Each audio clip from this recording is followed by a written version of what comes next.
Hey guys, this is AB and welcome back to AB Tech Tips. See, I know it's been a really long time. I had completed a few projects, I just wasn't happy with them, so I didn't upload them at the end of the day. But that's all in the past. I'll try to change that again. I'll try to change that. Anyway, without any further delay, let's get into the debate at hand. PCs versus laptops.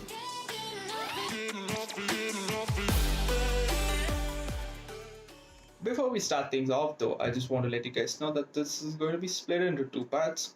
In this part, we will be talking about why a laptop might or might not be right for you, basically the pros and cons. And in the PC part of things, that will be in the part two of this series, and the final verdict is as well is going to be in part two. So if you just want to go through to the final verdict, that will actually be in the part two, and the time frame will actually be posted on the video at the beginning itself. If you want to skip to that, there's the option always. But if you want to make an informed decision as to why one might be right for you over the other, then I do suggest that you stick through this video and the next as well. And at the end of the day, audience retention is something that actually does keep me motivated. So that will really be appreciated as well. Anyway, to start things off, let's look at the audience the whole laptop versus PC thing is, directed towards. Laptops are for people that really want the portability thing down. PCs, however, are targeted towards people that want to work, game, or hustle from set location. Usually at a set time frame as well, but that's not important. See, the thing is, there is a small overlap between laptops and PCs in the form of small form factor PCs. But that whole scene was never really alive in India. It's pretty much dead. As I've said, it was never really alive in India.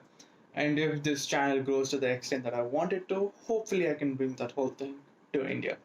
Anyway, I can hope that's probably in the far, far future.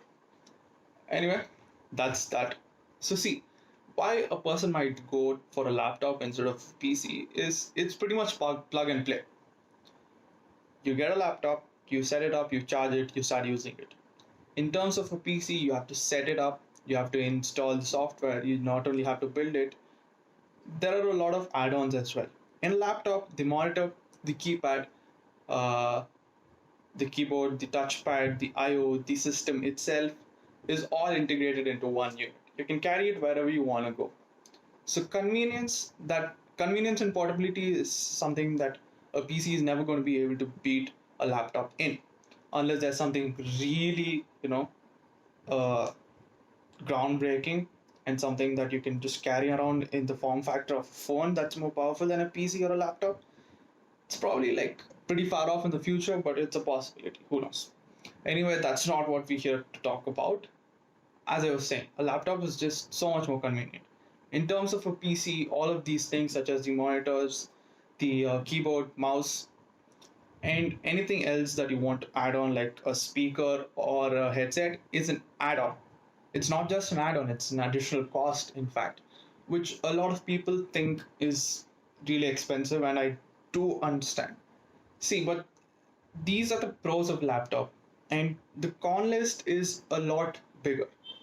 See, the thing is, with the whole naming scheme that laptop manufacturers and the CPU manufacturers have adopted, is really confusing for consumers.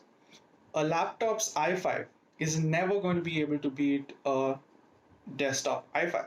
That's just how things are. In an ideal world, the mobile processors, that is the laptop processors, would be named completely different as compared to the desktop processors. But at the end of the day, this is also a sales gimmick where consumers who don't really have enough knowledge about all of these things are going to be blinded by this.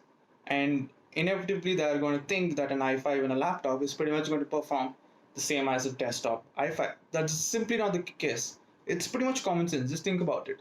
The heat dissipation system in a computer or a dedicated PC is going to be much higher, much better than a laptop. A laptop is at most 1 inch thick, which is pretty much pushing it at this point. But even then, a 1 inch thick laptop is never going to be able to dissipate as much heat as a desktop. And how does AMD or Intel, produce less heat and consume less power because laptops run on batteries?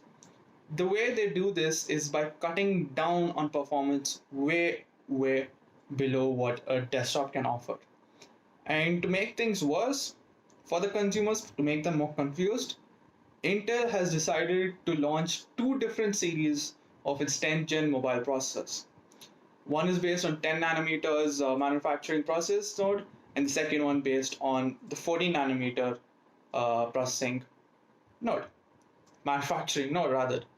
See, these both things offer completely different levels of performance, and at the end of the day, when they're named the same, but they're both i5s and i7s and i3s, at the end of the day, it's going to really confuse the consumer, and they might not know that the choice that they've made is actually not the right one for them.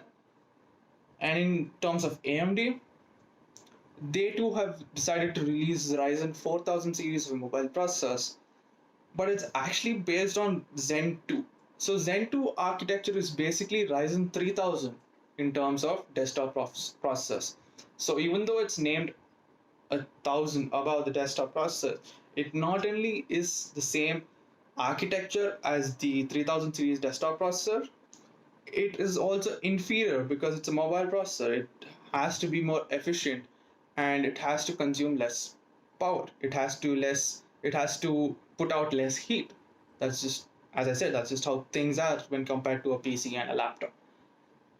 To make things even more worse though, Intel is taking complete advantage of how people in India are not really all that inclined towards processors, tech, and all that stuff. That is the entire reason why Intel has continued to dominate the Indian market in terms of mobile processors. See, AMD has completely overthrown Intel in terms of performance in the mobile scene. But people, they are not aware of this fact. And Intel is going to capitalize on that for as long as it can. So at the end of the day, it falls upon the consumer to make an informed decision, and that is truly unfortunate that Intel would, stoop down to such measures. And with the whole thing about where it has falsified benchmarks, really poor, ad campaigns, Intel, you gotta pull things up, man. It's 14 plus nanometer processing node. You gotta end that because it's a 14 nanometer processing node, manufacturing node rather. It is not the number of years that you have to stick onto that node. Anyway, that's it for this video. I hope you learned something. If you want the final verdict, again, that's going to be in the part 2 of this particular, two-part series. So maybe I'll see you there, unless you're not interested in that, you're hell-bent on getting a laptop. Then I do suggest that you wait for a couple of months more because Ryzen 4000 laptops are going to come out. It is a beast in terms of performance, and it also consumes less power, puts out less heat as compared to Intel and even Ryzen 3000. The laptops with Ryzen 4000 right now are really not all that good. Even though in terms of specs they're really good, the cooling potential is just not there. Example, the Asus A15. Uh, that's about it, I guess. If you're 100% sure about getting a laptop, wait a couple of months more. Anyway, that's it. Finally, that's it for this particular video. I hope I see you on the next one. Until then, see you guys. And yes, if you did like it, do like it and also subscribe if you haven't already. And if you think that a friend might learn a thing or two from this particular video, do share it with them as well. That's about it. Again, that's about it for this particular video. Hope to see you in the next one. Have a great life and feel great joy, guys. I know it's hard in these times, but one can try. Keep yourself occupied, and if you're really depressed, then you should really find someone to talk to about it. Anyway, bye bye.